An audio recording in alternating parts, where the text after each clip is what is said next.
골로새서 2장 7절의 말씀입니다. 우리 오늘 한 절이거든요. 네, 뿌리 깊은 영성 감사합니다. 우리 한 절인데 우리 합독해서 우리 큰 소리로 함께 읽어보도록 하겠습니다. 준비 시작. 여러분은 그 분 안에 뿌리를 받고 세우심을 입어서 가르침을 받은 대로 믿음을 굳게 하여 감사의 마음이 넘치게 하십시오. 아멘, 아멘입니다. 여러분, 어떤 분들은 감사를 A와 B 사이를 선택하는 것이라고 말씀하시는 분도 있고, 어떤 분들은 감사를 적극적으로 우리가 의무와 책임을 다해야 되는 하나의 덕목으로 말씀하시는 분도 있습니다. 우리가 설교를 가끔 들을 때도 마치 감사를 선택해야 돼, 때로는 우리가 감사를 의무와 책임을 다해서 우리가 감사를 우리가 고백해야 돼라고 생각할 때가 있죠. 그런데요, 한번 잘 생각해 봤으면 좋겠습니다.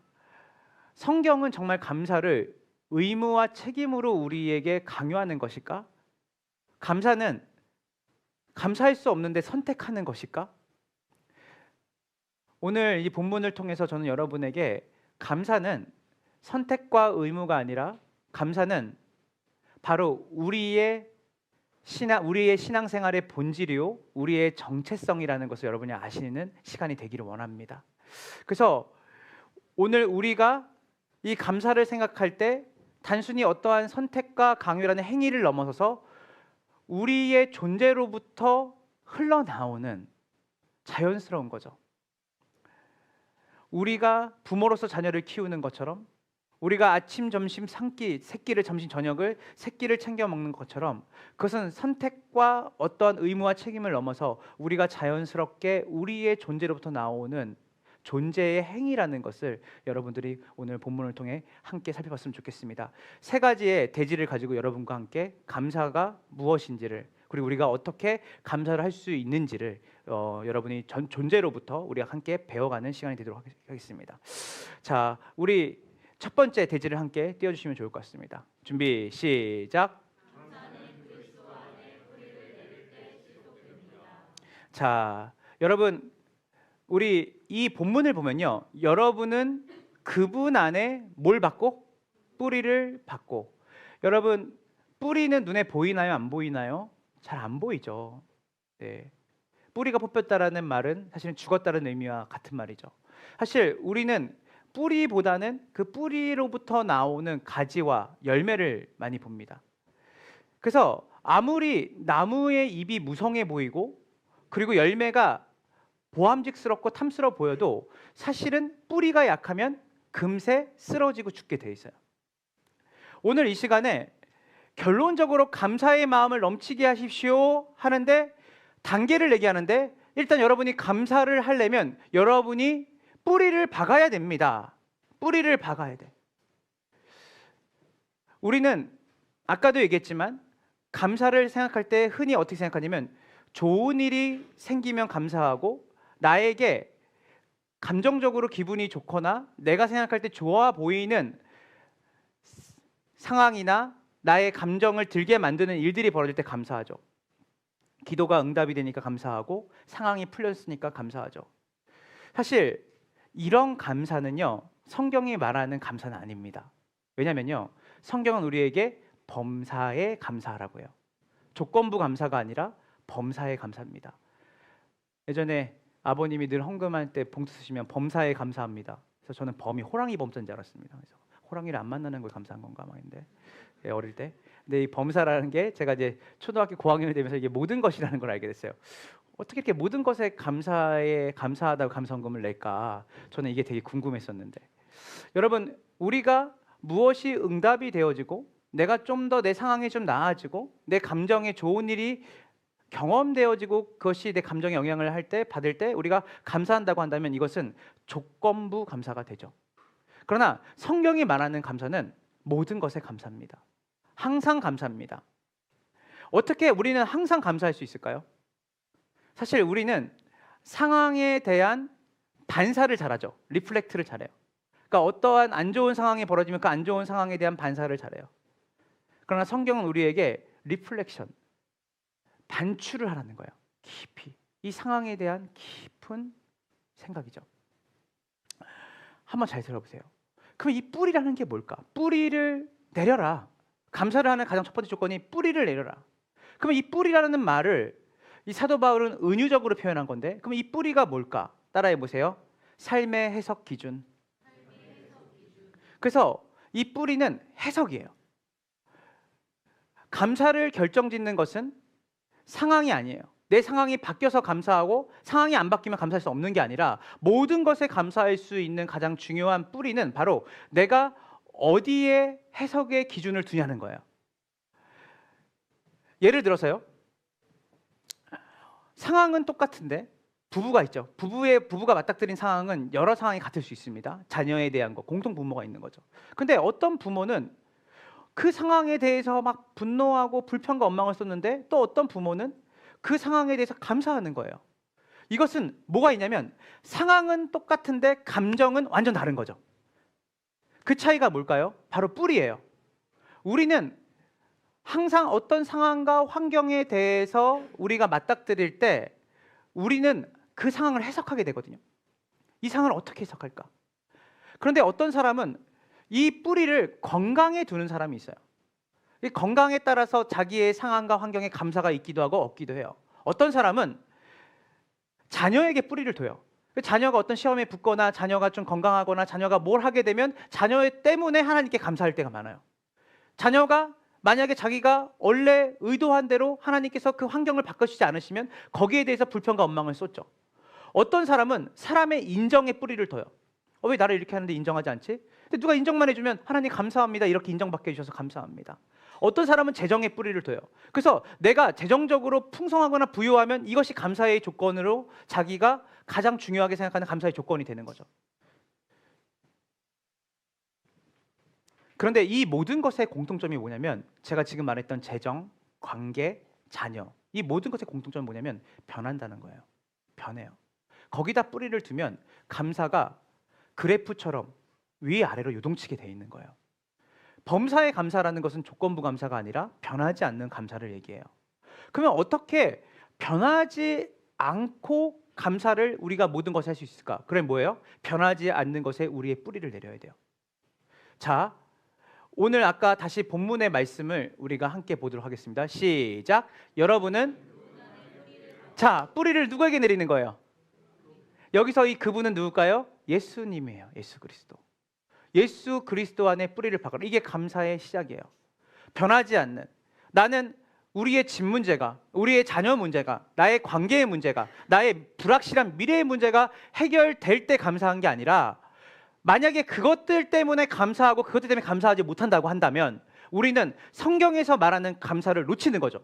조건부 감사하기 때문에. 모든 것에 감사하다. 그럼 어떻게 모든 것에 감사할 수 있을까? 우리의 뿌리를 누구에게 두는 거예요? 그분 안에 두는 거예요. 아까 뿌리는 뭐라고 했죠? 해석이라고 했어요. 그분 안에서 우리의 모든 상황을 해석하는 것. 자, 그럼 그분은 어떤 분이시냐면 히브리서 13장 7절을 함께 보도록 하겠습니다. 준비 시작.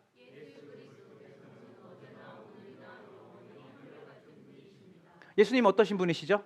동일한 분이세요. 변함이 없으신 분이에요.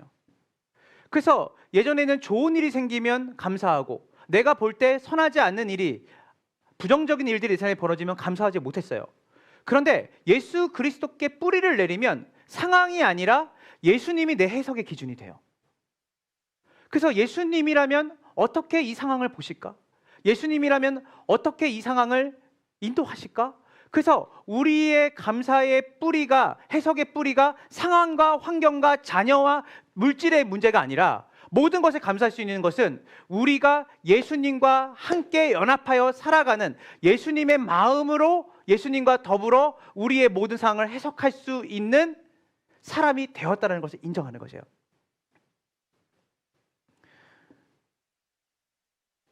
감사는 그래서 감정의 문제가 아니에요. 감사는 기도의 응답이 나한테 내가 원하는 것을 이루어지는 것이 감사의 조건이 아닙니다. 감사는 정체성의 문제예요. 나의 감사는 어디에 뿌리를 둔 감사일까? 한번 따라해 보시겠어요? 나는 그리스도 안에 있다. 이것이 나의 정체성이다. 환경이 어떻게 변하든 나는 그리스도 안에 있다. 그래서 나는 감사한다.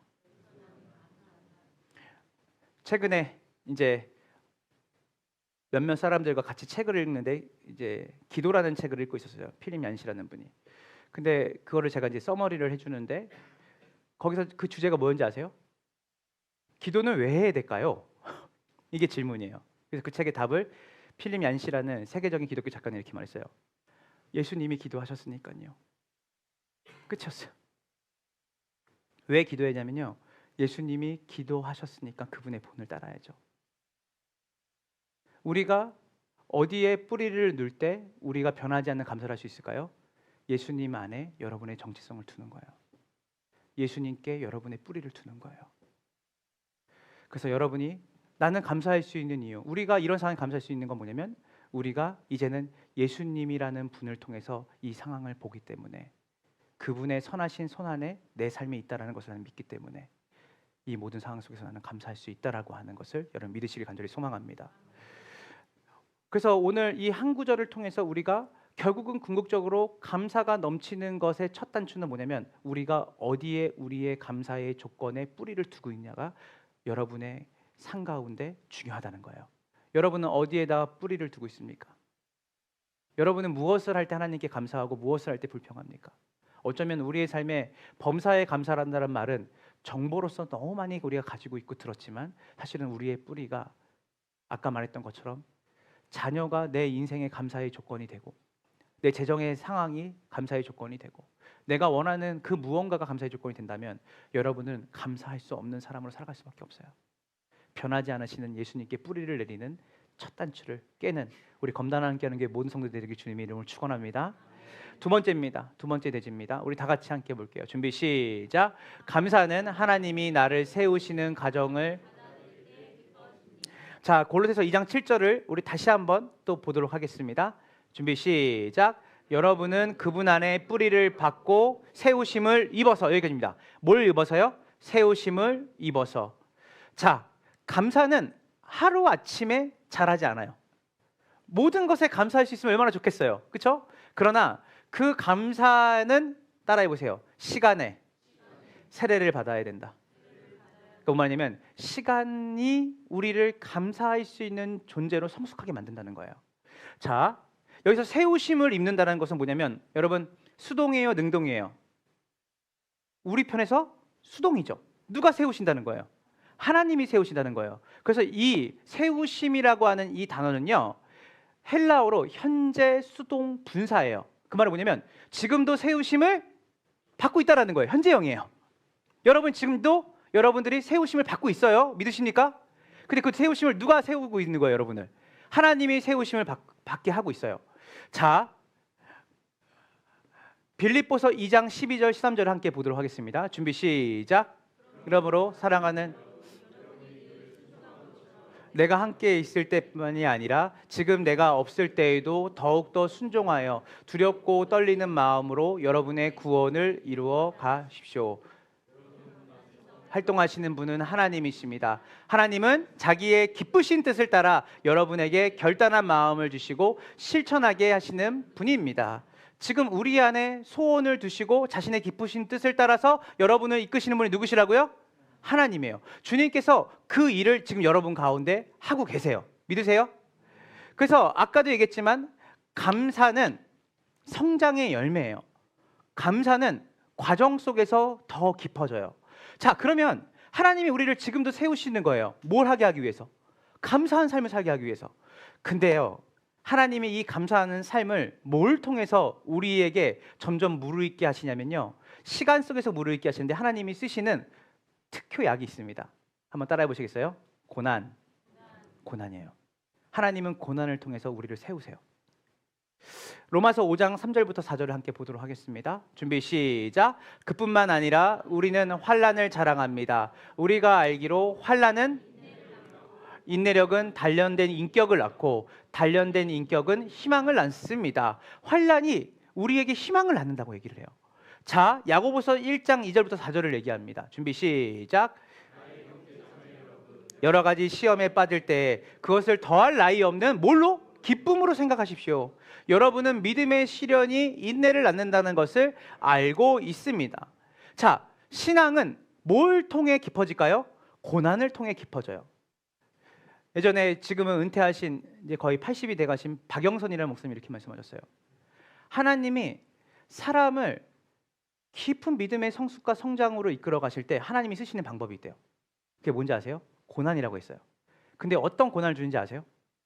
우리의 삶 가운데 하나님이 보실 때 죄된 습성들, 성품들, 자기를 향해 구부러져 있는 것을 내버려 두면 어떻게 하냐면 그것이 점점점 자기를 찌르고 하나님을 밀어내는 거예요.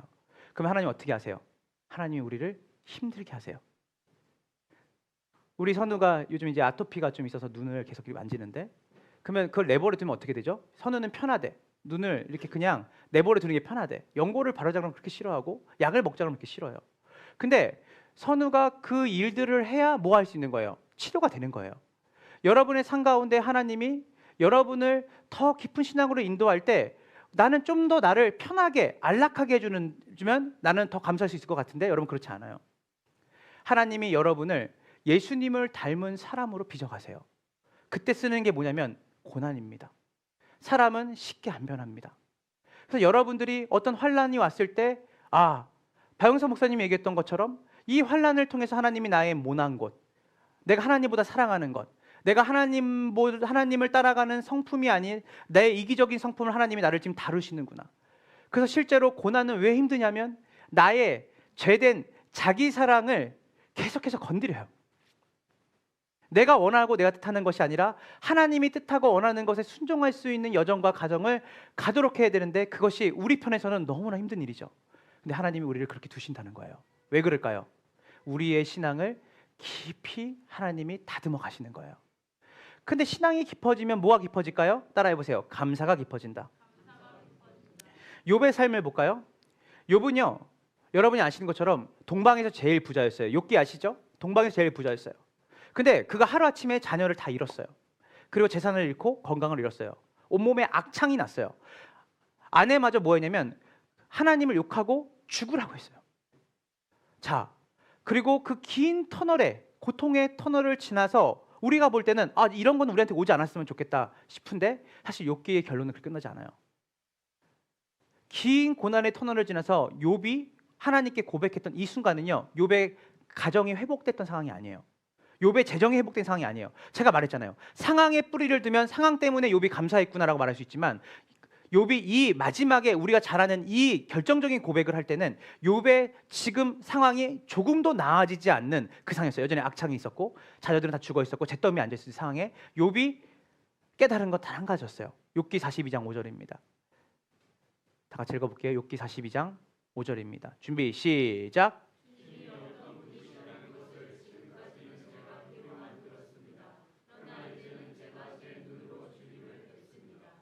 자, 고난을 만나기 전에 욥의 인생은 하나님께서 주신 축복에 대한 감사하는 인생으로 신앙생활을 했어요. 즉 무슨냐면 하나님의 손에 대한 감사였어요. 그런데 하나님이 그 손을, 그 축복을 걷어가셨을 때 마귀가 시험을 한 거예요. 하나님께. 하나님이 주신 축복 때문에 하나님을 섬기는 거예요. 욥은요, 하나님을 섬기는 게 아니라 하나님이 주신 복 때문에 욥은 하나님을 섬기는 거예요. 그 복을 뺏어가시면 욥은 하나님을 떠날걸요. 하나님 뭐라고 말씀하냐면 한번 해보라고 했어요. 굉장히 중요한 거예요. 우리가 그리스도인으로서 신앙생활을 하는 것에 있어서 주님의 목표와 목적이 있어요. 여러분 이것을 모르면 평생 헤매게 됩니다. 주님이 우리에게 주신 목적은 뭐냐면 여러분이 하나님의 손에 나오는 하나님의 복을 탐하는 자가 아니라 하나님 자체를 구하는 자가 되기 원해요. 복의 근원이신 하나님을 얻는 사람이 되기 원해요. 그래서 욥은 전에는 귀로 하나님을 아는 자, 신명기 사관이에요. 하나님은 축복하시는 분이다, 복을 주시는 분이다. 그런데 욥이 이 긴 고통의 터널을 떠나서 터널을 통과해서 얻은 건 뭐냐면 하나님, 그 어떤 거 회복하지 않으셔도 저는 하나님을 신뢰합니다. 저는 하나님이 가장 제 삶에 귀합니다. 하나님은 고난을 통해서 우리의 초점을 바꾸세요. 이전에는 감사할 수 없었던 것이 감사의 조건이 되기 시작해요. 어릴 때는 감사할 수 없었던 일들이 어른이 되면서 우리가 늘 자녀들한테 하는 말이죠. 넌 감사할 줄을 모르냐? 근데 우리가 그 나이 때는 우리도 감사할 줄 몰랐어요. 근데 어른이 되면서 하나하나가 얼마나 감사할 건지를 우리가 깨닫게 되죠. 저희 장모님이 저한테 늘 하는 말이 건강이 가장 중요해. 20, 30대는 몰랐어요. 건강보다 중요한 게 많은데 왜 건강이 중요하다고 하실까? 근데 제 주변에 40대 목사님들이 픽픽 쓰러져요. 병에 걸려 있고 암에 걸려요. 그러니까 예전처럼 뭐 나이가 들어서 몸이 아픈 게 아니라 이제 그렇게 되니까 이분들이 왕성하게 활동했던 분들이 다 스탑이 되는 거예요. 하나씩 하나씩. 아, 건강한 게 감사한 거구나. 건강한 것이 감사한 거구나. 다른 어떤 것이 아니라 본질적으로 신앙도 마찬가지예요. 우리가 어떤 상황이 주어져서 감사로 끝나는 그 상황을 통한 감사는 어느 순간에 우리를 젖먹이 아이와 같은 감사만 할 수 있게끔 만들 거예요. 그러나 주님께서 우리에게 목적하시는 감사는 주신 분도 주님이시고 걷어가신 분도 주님이시니까 주님 자체가 제 인생의 감사가 됩니다. 그래서 오늘도 하나님이 우리의 감사가 환경이 아니라 하나님을 만으로 감사하는 인생으로 주님이 우리를 빚어가세요. 그래서 여러분 하나님의 세우심을 신뢰하셔야 돼요. 하나님이 지금도 여러분을 세워가세요. 하나님이 여러분을 지금도 뭐예요? 모든 것에 감사할 수 있는 그 깊이로 여러분을 초대하세요. 그래서 여러분이 어떤 상황과 순간 속에서도 여러분들이 지금 누리고 있는 것들이 여러분이 장담한 만큼 나는 건강을 나는 10년, 20년이 건강할 거야. 여러분 건강이 앗아가져 있는 그 상황 속에서도 여러분이 감사할 수 있는 그 비결은 건강이 지금 드라마틱하게 회복돼서 감사한 게 아니라 이 모든 상황 속에서도 나와 함께 하시는 하나님만으로 나는 감사합니다라고 하는 그 고백을 주님께서 우리에게 인도하신다는 거예요. 오늘 여기 있는 분들 중에서 직장에서 어려움을 겪고 계신 분도 있으시겠죠. 믿으셔야 돼요. 그 어려움을 통해 하나님이 여러분을 세워가고 계세요. 혹시 관계에서 상처를 받으신 분이 있다면 여러분 그 관계의 상처를 통해서 하나님이 여러분을 세워가세요. 그리고 재정적 압박을 느끼고 있다면 하나님이 그 재정의 압박을 통해서 여러분을 세워가세요. 여러분이 건강 문제로 고통받고 있다면 하나님이 그 건강 문제로 당신을 세워가고 있어요. 더 깊은 신앙으로. 혹시 자녀 문제로 마음이 무겁습니까? 하나님이 그 자녀를 통해서 여러분들을 더 깊은 신앙과 감사의 자리로 여러분을 세워가고 있는 중입니다.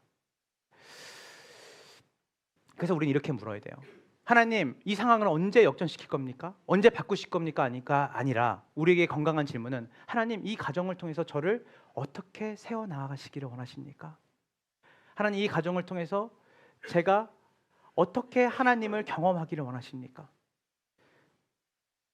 쉽지 않은 현실 속이죠, 다.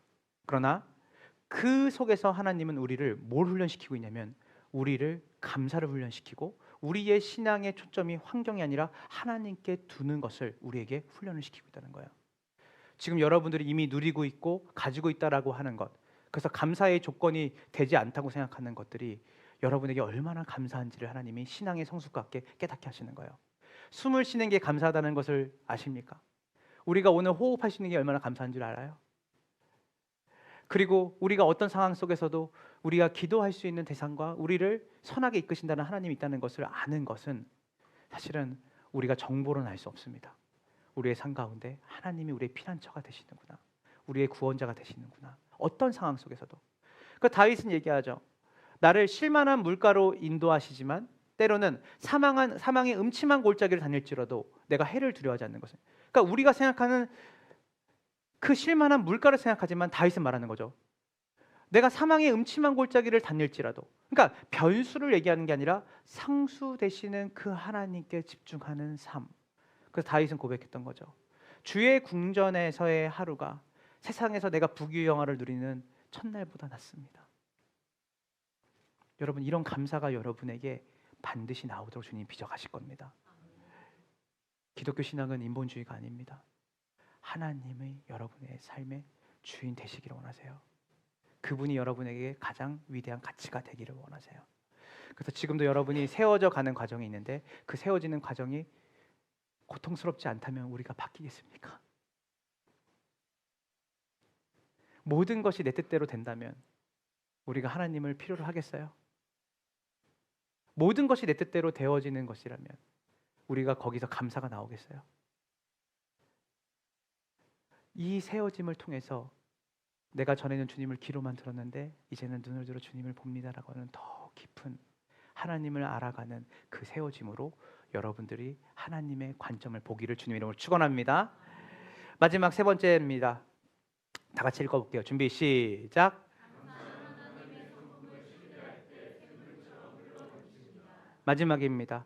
우리 고린도서 2장 7절을 다시 한번 또 읽어보겠습니다. 준비 시작. 여러분은 그분 안에 뿌리를 받고 세우심을 입어서 가르침을 받은 대로 뭘 굳게 하여? 믿음을 굳게 하여 감사의 마음이 넘치게 하십시오. 마지막 세 번째 단추입니다. 감사의 마음이 넘치게 되어지는 세 번째 단추는, 감사는, 따라해보세요. 감사는 믿음의 결과다. 그래서 감사의 마음이 넘치기 전에 순서가 있어요. 뭐가 있죠? 믿음을 굳게 하는 거예요. 믿음이 먼저예요. 감사가 먼저가 아니에요. 근데 많은 사람들이 이 순서를 뒤집어요. 감사할 마음이 생기면 내 믿음이 커지는 걸로 생각해요. 아까도 얘기했지만 내가 감사한 마음이 든다는 것은 내가 원하는 환경과 조건이 이루어질 때는 내가 감사할 수 있죠. 그럼 이 믿음이 커지는 것 같죠. 여러분 아시잖아요. 그것을 내 신앙의 중심으로 삼아서 내가 감사할 만한 상황을 만들어주시면 제 믿음도 같이 커질게요 라고 하는 그런 방식이 결국 여러분을 얼마나 낙심하게 만드는지 아시잖아요. 변하지 않는 하나님께 우리가 뿌리를 내려 있는 것이 중요하다고 했습니다. 그래서 이 믿음이라는 것을 크리스토퍼 라이트라고 하는 분과 톰 라이시라고 하는 이 두 분 이렇게 얘기했어요. 어떤 분은 믿음은, 따라해보세요. 믿음은 신뢰다. 또 어떤 분은 믿음은 하나님의 성품에 대한 신뢰다. 똑같은 말이지만 어디가 더 구체적이에요? 하나님의 성품에 대한 신뢰인 거예요. 그래서 믿음을 굳게 한다는 것은 내가 믿습니다가 아니에요. 믿음은 하나님의 성품에 대한 신뢰예요. 자, 하나님 선하신가요? 믿으세요? 하나님 신실하세요? 하나님 우리 삶의 주관자가 되세요? 하나님이 나를 포기하지 않으세요? 하나님은 반드시 우리를 가장 선한 길로 인도하세요? 이 확신이 흔들리지 않으면 감사도 흔들리지 않아요. 히브리서 11장 1절을 한번 다 같이 읽어볼게요. 준비. 히브리서 11장 1절입니다.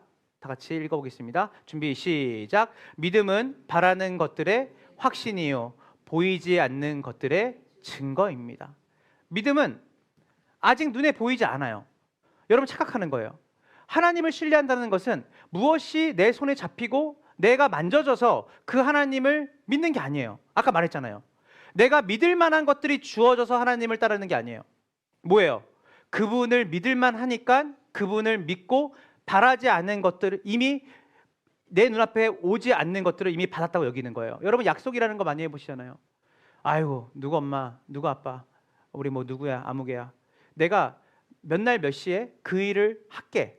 근데 우리가 그 약속을 신뢰를 못할 때는 언제죠? 그것들을 약속한 그 사람의 성품에 대한 신뢰가 없으면 어때요? 거짓말 시키지 마 이런 얘기가 나오는 거예요. 그런데요 지금 오지 않는 미래에 대해서 누군가가 우리에게 약속을 할 때 그것을 신뢰할 때는 반대로 어느 때 신뢰가 되죠? 그 약속한 사람에 대한 성품에 대한 신뢰죠. 제가 내일 모레 여러분들 삼계탕을 사드리겠습니다. 이러면 저를 못 믿으면 삼계탕은 없는 거죠. 못 믿는 거예요. 근데 저분이 지금 삼계탕을 내 눈앞에서 끓여서 지금 막 끓이고 있지 않더라도 정말 저분에 대한 신뢰가 있으면 뭐예요? 저분이 금요일날 사주겠다는 다음 주 금요일에 사주겠다는 삼계탕이 지금 내 앞에 있는 것처럼 믿고 뭐 하는 거예요? 바라게 되는 거죠. 뭐가 중요하냐면 믿음은 아직 눈에 보이지 않아도 하나님에 대한 신뢰로 우리가 그것을 이미 받은 것처럼 살아가는 것이 뭐예요? 믿음이에요. 다니엘서 3장 17절부터 18절을 함께 보도록 하겠습니다. 준비 시작. 하나님이 임금님 손에서도 구해 주실 것입니다. 비록 그렇게 되지 않더라도 우리는 임금님의 신들을 섬기지도 않고 임금님이 세우신 금 신상에게 절을 하지도 않을 것입니다. 구벼 살펴 주십시오. 자, 제가 아까 말했잖아요. 믿음은 하나님의 성품에 대한 신뢰라고. 자, 사드락, 메삭, 아벳느고 다니엘서에 나오는 인물들입니다. 느부갓네살 왕이 자기가 만든 금신상에 절하지 않으면 다 뜨거운 풀무불에 던져서 죽이겠다고 했어요. 그런데 이 세 친구와 다니엘이 어떻게 했어요? 우리가 불 속에 던져줘도 우리는 임금님이 만든 그 우상에게 절할 수 없습니다. 만약에 하나님께서 우리를 그 임금님이 우리를 던져서 불 속에 던져서 우리를 해를 가한다 할지라도 하나님이 우리를 구해 주실 겁니다. 여기서 끝나면 우리 너무 좋죠. 그런데 뭐라 그래요? 비록 그렇게 되지 않더라도 우리는 임금님의 신들을 섬기지도 않고 임금님이 세우신 금상에 절하지도 않을 겁니다. 9번 살펴주십시오. 따라해 보세요. 그리 아니하실지라도. 자, 하나님이 우리를 건져내시지 않더라도 괜찮습니다. 하나님이 우리를 건져내셔도 되고 건져내시지 않아도 좋습니다. 자, 이거 뭔지 아세요? 제가 이거를 어떻게 설명하면 좋을지. 제가 그 홍콩에서 오랫동안 중국 선교, 어린이 선교를 하셨던 분을 만난 적이 있었습니다. 근데 그분이 그때 암 말기 투병 중이었어요. 그리고 그분에게는 큰 딸들이 2명 있었어요. 대학생 되는 딸이 2명 있었는데, 이분이 이제 저하고 정재익 전도사님이 같이 갔는데, 그러니까 저희에게 저녁 식사를 대접하고 싶은 거예요. 이 선교사님이, 안 걸린 선교사님이. 가니까 얼굴이 새까맣고 사모님도 되게 나이가 이제 있으시죠. 근데 집에 갔는데 깜짝 놀랐어요. 집이 너무 작아서 4식구가 사는 거예요. 딸 2명, 성인 딸 2명, 그리고 아빠 엄마 사는데 원룸이더라고요. 거실이 잠깐 있고 원룸이 있고 베란다가 있는 집이었어요. 베란다를 개조해서 그 노 부부가 살고 2딸은 방 하나를 침대를 2층 침대 놔서 같이 쓰고 있었어요. 거실에서 6명이서 밥을 먹는데 7명이었죠. 김문섭 선교사니까 7명이 먹는데 진짜로 너무 힘들었습니다. 우리가 먼저 식사하고 있는데 딸 2이 들어왔어요. 도중에 들어왔는데 앉아서 먹으라는 말을 못 하겠는 거예요. 거실에 앉을 자리가 없어서. 딸들이 방문을 열고 방문에서 우리가 먹는 거를 보고 우리가 먹는 거를 남은 거를 좀 먹겠다고 했어요. 그렇게 됐는데 그때 정재익 전도사님하고 저희의 삶이 되게 앞으로 미래가 별로 없죠, 사실은. 네, 저는 결혼을 앞두고 있었고 정재익 전도사님도 뭐 그렇게 그닥 지금도 그렇지만 그닥 미래가 밝지 않았습니다. 네, 밝지 않았고 그때 진짜로 신중하게 얘기했습니다. 제가 지금 사례비가 지금 결혼하면 50으로 올려준다 그랬고 지금은 30인데 제가 그때 개척교회 섬기고 있었거든요. 근데 이렇게 이거 받고 살면 굶어 죽을 것 같다고 했더니 선교사님이 하하 사모님하고 호탕하게 웃으면서 이렇게 말해요. 굶어 죽게 하시면 죽으면 되죠. 왜 살려고 하세요? 하나님의 뜻을 따라서 살려고 하는데 하나님이 죽이시면 죽으면 되죠. 살려고 하는 게 그 뜻을 반하는 거 아니에요? 저한테 이렇게 말했어요. 하나님 선하시죠? 네. 그러면 전도사님이 죽음으로 인해서 하나님이 자신의 선하심을 드러낼 거라면 죽어야 되는 거죠. 와, 저는 그 말을 그때 이해를 못했어요. 왜냐하면 하나님이 나를 살리시고 나를 먹이신다고 위로를 해줘야 되잖아요, 겉면을. 근데 하나님을 따라 신실하게 살아가는데 하나님이 나를 죽는 자리까지 몰아넣으시면 죽으라는 거예요. 살려고 발버둥 치지 말고. 사드락 메삭 아벳느고가 주님이 우리를 푸른 불에서 건져내실 겁니다. 여기서 맞췄으면 되게 큰 위로와 건면이 됐을 텐데 이들에게는 뭐예요? 이 고난이 그들에게는 감사의 조건을 더 깊이 만든 거예요.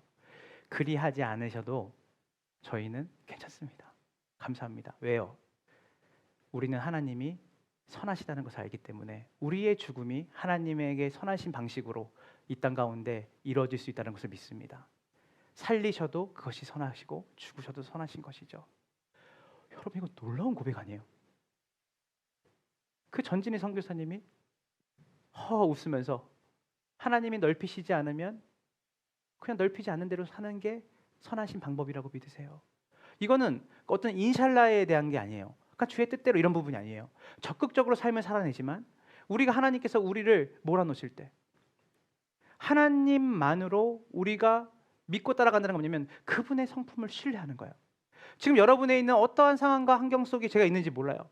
그 하나님이 어쩌면 그 상황과 환경을 누구는 해결하고 누구는 해결하지 못하는 일이 벌어질 수 있어요. 주님이 우리를 구원하실 겁니다. 그러나 또 한편으로는 주님이 구원하시지 않으실 수도 있을 것 같습니다. 그러나 이 두 가지 사도 바울이 고백했던 빌립보서의 말씀과 겹치죠. 내가 부에도 처할 수도 있고 가난에 처할 수도 있는데 이건 저한테 문제는 아닙니다. 왜냐하면 저는 모든 것에서 자족할 수 있기 때문입니다. 제가 너무나 힘든 거는 이런 말씀이에요. 우리가 좋아하는 말씀을 똑똑 뽑아가지고 내 편에 서서 내가 이걸 적용할 때는 언제냐면 하나님이 내 삶에 좋은 방식으로 내 환경을 바꿔줄 때예요. 역시 나는 부하게 처해지는 삶을 살게 하시는구나. 또 어떨 때는 하나님이 나를 죽게 하지 않으시는구나. 여기서는 내가 감사하는 게 너무 많은 거예요. 그런데 그렇지 않다고 해도 내가 감사할 수 있을까? 여러분, 이거는 하나님이 우리를 고문하는 게 아니에요. 뭐냐면 이런 상황에서도 하나님을 신뢰하는 믿음이 얼마나 놀라운 믿음이에요. 기쁨이 있을 거예요. 감사함이 있을 거예요. 이런 사람을 세상이 터치를 못하는 거예요. 이들의 믿음은, 사드락 메삭 아벳느고의 믿음은 결과에 달려있지 않았어요. 구원 받느냐 안 받느냐가 문제가 아니라, 여러분이 지금 바라는 것이 이루어지냐 안 이루어지냐의 문제가 아니라, 하나님은 어떤 분이신가가 더 큰 문제였어요. 하나님은 선하시다. 하나님은 신실하시다. 하나님은 우리를 인도하실 거다.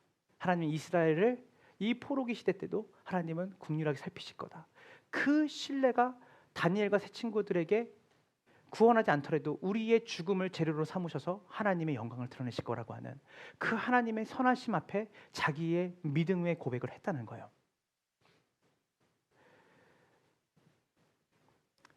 그래서 하나님, 우리를 여기서 구원하지 않으시면 감사는 없습니다. 우리를 여기서 구원하시면 하나님 두둑히 감사원금도 낼 거고 잘할 겁니다. 그런 기독교 없습니다. 그리 아니하실지라도 주님, 저는 감사합니다. 1년 동안 여러분 많은 일들이 있었죠? 추수감사주일인데 감사할 거 생각해 보니까 하나도 없어. 그런 분도 있을 거예요. 오히려 눈물과 한숨으로 1년을 보내신 분도 있을 겁니다. 환경적으로, 상황적으로. 그런데요, 여러분, 그 시간들이 하나님이 여러분을 세우시는 자리였다면, 그 시간들이 여러분이 하나님을 여러분의 삶의 중심에 두고 그분을 여러분의 삶의 최우선으로 둘 수 있는 시간으로 여러분을 다듬어가는 시간이었다면 우리는 감사할 수 있죠. 왜냐하면 모든 것을 잃어도 하나님을 얻는 시간이었으니까. 그래서 하나님이 어떠신 분인지를 생각하는 거예요. 그분이 정말 선하시다면 이 상황이 지금 우리에게 가장 선하신 방식으로 하나님이 우리를 세워가는 과정으로 작동되고 있다는 것을 믿으셔야 돼요. 왜냐하면 마귀는 이렇게 얘기하죠. 봐봐, 하나님 널 버리셨나 봐. 하나님이 너를 파괴시키시나 봐. 아니에요. 하나님은 절대 여러분을 파괴시키지 않으세요. 하나님은 절대 여러분을 무너뜨리지 않으세요. 오히려 여러분을 하나님을 향해 굳건한 믿음으로 쓰게 하시는 분인지를 믿으시기를 간절히 소망합니다. 그래서 믿음이 굳건한 사람은 이렇게 말해요. 하나님이 선하시기 때문에 나는 감사할 거야. 나는 다 이해할 수 없지만 나는 그분을 신뢰해.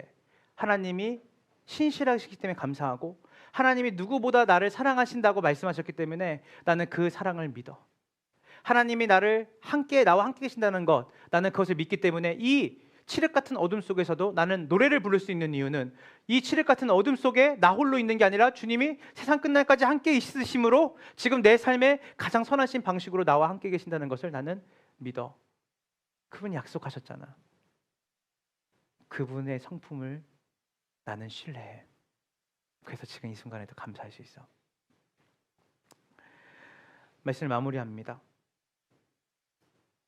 오늘 우리가 처한 상황이 어떤 상황인지 한번 생각해 봤으면 좋겠어요. 첫 번째, 여러분은 이 처해진 상황 속에서 여러분은 어디에 뿌리를 내리고 있습니까?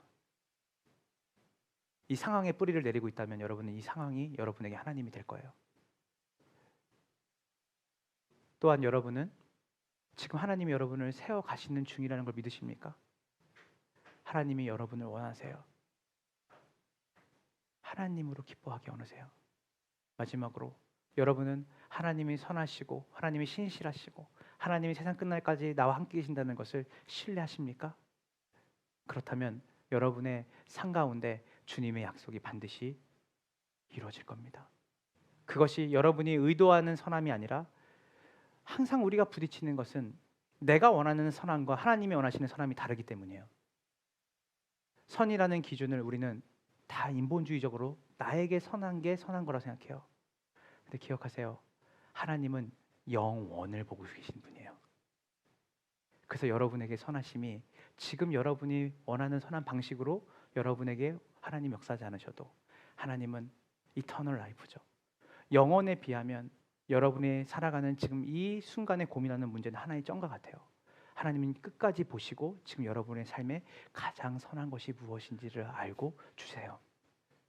그것이 죽는 거면 죽으세요. 그것이 여러분을 세상이 말하는 안 좋은 상황으로 몰려간다면 그 순간에는 안 좋은 것처럼 보여도 궁극적으로 여러분은 승리하는 자리에 있을 거라고 주님이 약속하십니다. 그분을 신뢰하는 것이 믿음입니다. 자, 그래서 오늘 이 시간 한번 따라해 봤으면 좋겠습니다. 나는 그리스도 안에 있다. 환경이 아니라 그분이 나의 정체성이다. 하나님, 따라하세요. 하나님, 오늘도 1년 동안 저를 세워주셔서 감사합니다. 이 시간도 감사가 자라나는 시간이 되게 하소서. 하나님은 선하시고 나를 사랑하십니다. 그래서 오늘도 올해도 감사했습니다.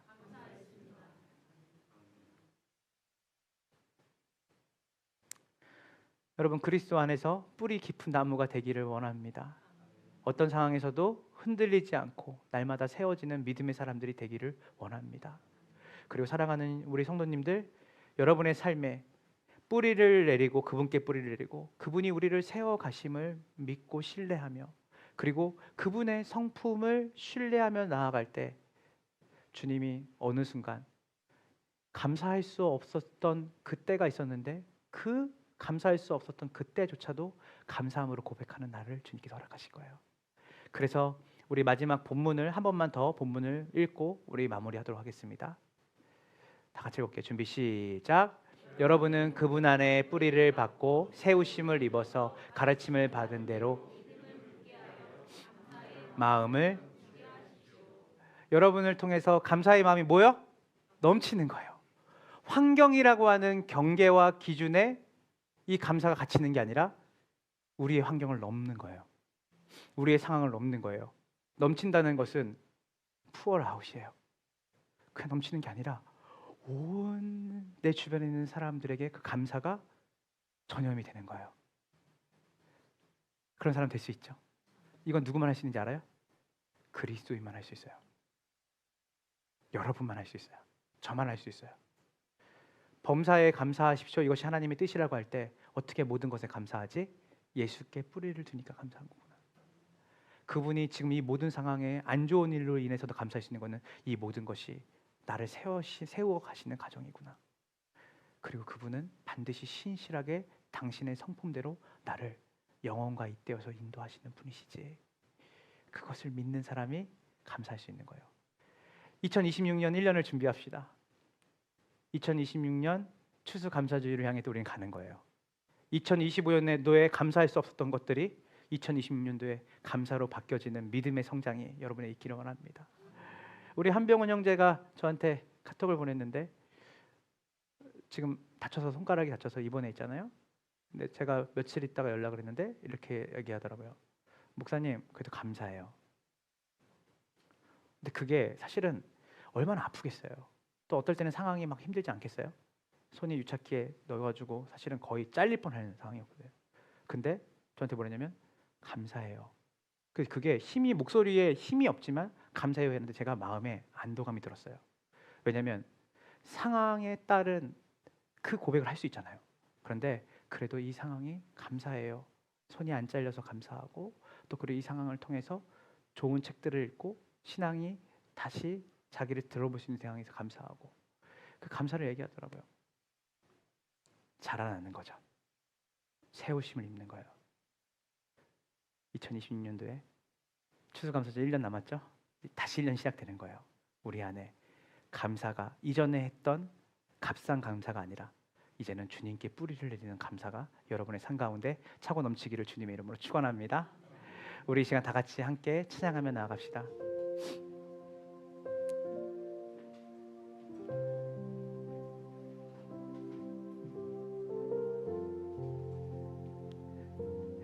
이 시간 우리 함께 찬양할 때 감사는 의무와 책임과 선택이 아니라 정체성이고 신앙의 본질이에요. 감사가 없는 삶은 신앙이 없는 것 같아요. 다시 얘기해 볼게요. 감사가 없는 삶은 신앙이 없는 거예요. 감사할 줄 모르는 사람은 하나님의 뜻 바깥에 있는 거예요. 우리는 모든 것에 감사할 수 있는 날개를 얻었어요. 그래서 오늘 바울은 그 원리를 알려주는 거예요. 우리가 성경의 원리를 따라 나아갈 때 주님께서 우리의 삶 가운데 모든 것에 감사할 수 있는 사람은 가장 행복한 사람이지 않겠어요? 한번 생각해 보세요. 모든 것에 감사할 수 있는 사람, 돈이 있든 없든, 내 남편이 돈이 있을 땐 좋았는데 돈이 없으니까 싫어. 불행한 결혼이죠. 우리 아내가 건강할 땐 좋았는데 건강하지 않으면 나는 사실 좀 이래. 우리 아이가 남들에게 보여질 만큼 대단한 아이일 때는 좋았는데 우리 아이가 좀이라도 세상과 비교했을 때 좀 위축되는 아이처럼 자라는 것은 나는 별로야. 여러분, 이것은 조건부잖아요. 그런데 어떤 상황에서도 와, 오늘도 내가 예수 안에 있다는 게 감사하다. 초가상간에 살아도, 선교지에 가도 와, 나 같은 사람이 이렇게 하시는 게 감사하다. 저는 주님이 저를 거기까지 이르게 하실 줄로 믿어요. 주님이 저를 지금도 세워가세요. 저는 성격이 급하고 저는 너무나 부족하기 결함이 많은데 주님이 저를 어떻게 흔드냐면 제가 가장 하고 싶지 않은 일들을 시키세요. 주님이 가장 내가 어렵다고 생각하는 일들, 내가 피하고 싶은 일들을 때로는 현기증이 날 정도로 저는 원래 막 구체적으로 디테일하게 계획하는 사람이 아닌데 주님이 그런 자리로 저를 1년에 몇 번씩 몰아가요. 내가 실수하면 안 되는 일들을 몰아가요. 근데 그때마다 주님 막 이렇게 할 때마다 주님이 저한테 하시는 게 뭐냐면 이 일을 보지 말고 나를 신뢰해라. 그 일이 끝나고 나면 이렇게 생각해요. 나는 여전히 부족한데 내가 한 가지 배운 거는 주님이 하신 일에 대해서 감사할 수 있게 되는 거예요. 저는 지금도 세워져 가고 있어요. 여러분도 세워져 가고 있죠? 세우심을 잊고 있습니다. 여러분 1년 동안 여러분을 감사하지 못하게 했던 모든 조건과 환경이 오늘 말씀을 통해서 하나님이 나를 세우셔 가셔서 전에는 주님을 귀로 들었는데 2026년도에는 2025년도에 귀로 들었던 것이 이제는 그 광경과 그 자리에서 눈을 들어 하나님을 경험하는 자로 감사의 이유로 바뀌어지는 그 은혜가 여러분 삶 가운데 하나님의 은혜로 주어지기를 주님 이름으로 축원합니다. 우리 이 시간 다 같이 함께 찬양하며 나갑시다. 이 믿음 더욱 세라 찬양하며 나갑시다.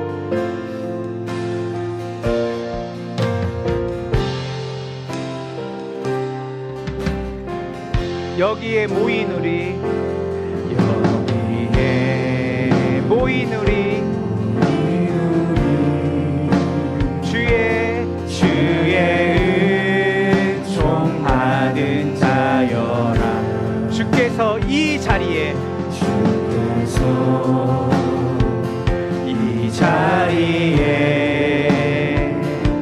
함께 계심을 아노라. 언제나 예수께 뿌리를 내리는 거죠. 주님만을 찬양하며 따라가리니 시험을 당할 때도 세상 끝날까지 함께 계심을 믿노라. 주님을 신뢰하노라. 이 믿음 더욱 굳세라. 주가 지켜주신다. 어두운 밤에도 주의 밝은 빛 인도하여 주신다. 주님이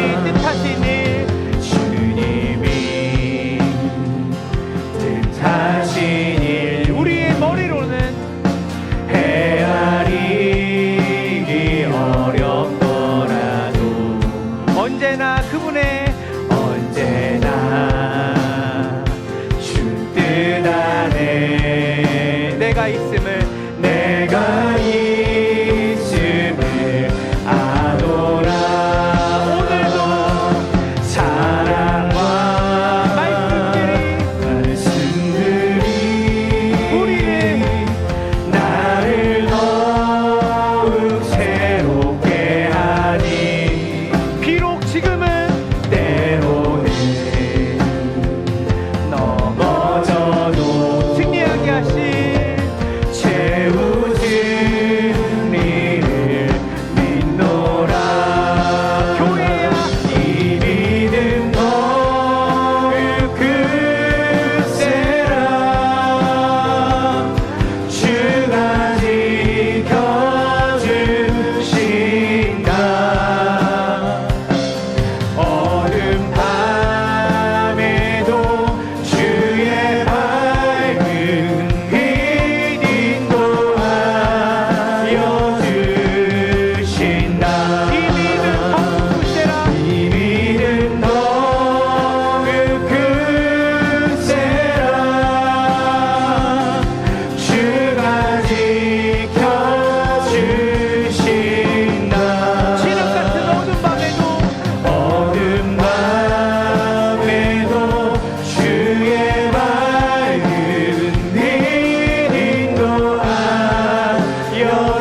지켜주신다.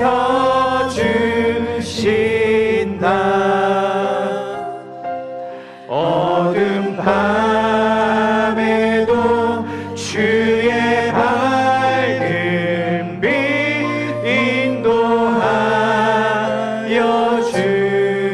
주신다. 어둠 밤에도 주의 밝은 빛 인도하여 주신다. 우리 이 시간 다 같이 눈을 감아볼까요? 오늘은 큰 소리로 기도하지 않겠습니다. 우리 1년 동안 지나온 우리 2025년도를 생각했으면 좋겠습니다. 우여곡절이 많았죠. 어떤 분들은 감사할 것이 하나도 없는 해에 있을지도 모르겠어요. 상황적으로. 또 어떤 분들은 상황적으로 너무나 좋았고 기뻤던 일들이 많을 수도 있습니다. 맞아요. 우리가 기쁘고 감사했던 일들도 주님이 하신 일입니다. 그러나 우리가 때로는 우리의 상황이 어떻게 이렇게 처참하게 무너질 수 있을까? 눈물이 강을 흐르는 2025년을 보낸 여러분도 기억하셔야 됩니다. 주님이 여러분을 세우시는 과정이었다는 것을 인정할 때 감사가 나올 수 있습니다. 주님, 다 헤아릴 수 없습니다. 다 이해할 수 없지만 한 가지 확실한 건 알겠습니다. 주님께 제가 뿌리를 두지 않았던 것 같습니다. 주님, 다시 한번 제 뿌리를 점검하기 원합니다. 감정과 상황이 아니라, 자녀가 아니라, 재정이 아니라, 불확실한 미래의 뿌리를 둔 것이 아니라, 하나님, 제가 예수님께 뿌리를 두는 삶으로 나아가기를 원합니다. 주님, 1년 동안 저를 세워주시니 감사합니다. 사람도 지나가고 환경도 내가 원하는 대로 흘러가지 않고 내가 열심히 노력한다고 내가 모든 것을 지질 수 없다는 것을 2025년도에 깨달았다면, 하나님, 주님만이 변치 않고 제 곁에 계셨습니다. 주님, 그것을 아는 복된 한 해였습니다. 그것이 감사합니다. 주님, 또한 2025년도에 하나님께서 우리에게 환경적으로 풍성한 길을 내셨다면 그것 또한 감사합니다. 그것도 하나님이 재산 가운데 선하신 방식으로 일을 하셨다는 것을 믿습니다. 그래서 우리 감사할 수 없는 환경 속에서도 감사할 수 있는 사람으로 2026년을 시작하기 원합니다. 또한 감사할 것들이 우리에게 하나님이 되지 않고 그 감사한 것을 주신 하나님께 감사하는 또 2026년이 되기를 원합니다. 그래서 2025년에 하나님이 우리를 세우신 것에 대한 감사, 그리고 2026년도에 우리를 세우시고 전에는 주님을 귀로만 들었는데 이제는 주님을 경험해서 안다라고 하는 그 놀라운 믿음의 성숙과 성장이, 그분을 신뢰함으로 감사가 터져나오는 우리의 2026년이 되기를 원하는 마음을 주님께 우리가 조용히 아뢰며 기도하며 나아갑시다. 하나님 감사합니다. 하나님 감사합니다. 성령께서 우리 사랑하는 성도들 마음과 생각을 받으시고 주님의 푸른 말을 먹어주시는 주의 말씀을 원합니다. 주님 감사합니다. 주님 마음을 주시니 감사합니다. 주님께서 기도해 주시고 기도해 주시옵소서.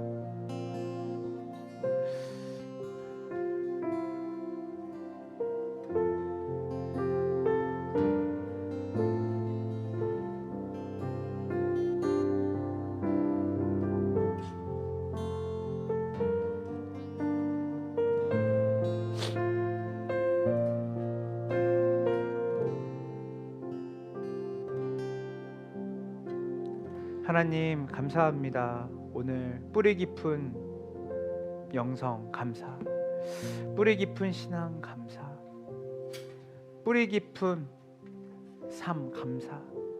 하나님, 감사는 선택과 의무와 책임이 아니라 우리가 주님으로 만족하고 주님을 신뢰하고 주님께 뿌리를 둘 때 나오는 자연스러운 반응이라는 걸 알게 됐습니다.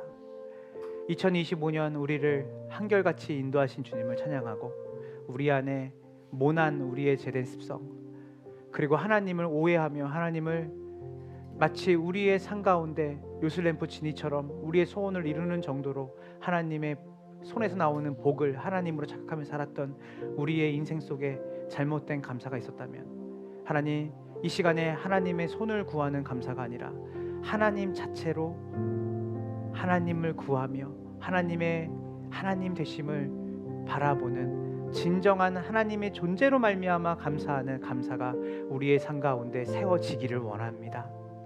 하나님, 2020년도에도 많은 일들이 우리의 삶 가운데 있을 겁니다. 그러나 그때마다 흔들리지 않는 감사, 바로 주님께 뿌리를 두고 주님을 신뢰하며 나아가는 우리 검단 함께하는 성도들의 결단과 삶 가운데 세상이 이해할 수 없고 알 수 없는 참된 감사가 이들의 삶에 풍성한 폭포수와 같이 범람하여 주변을 감사로 물들일 수 있는 복된 인생이 되게 하여 주시옵소서. 감사드리며 우리 구주 예수님의 이름으로 간절히 기도합니다. 아멘.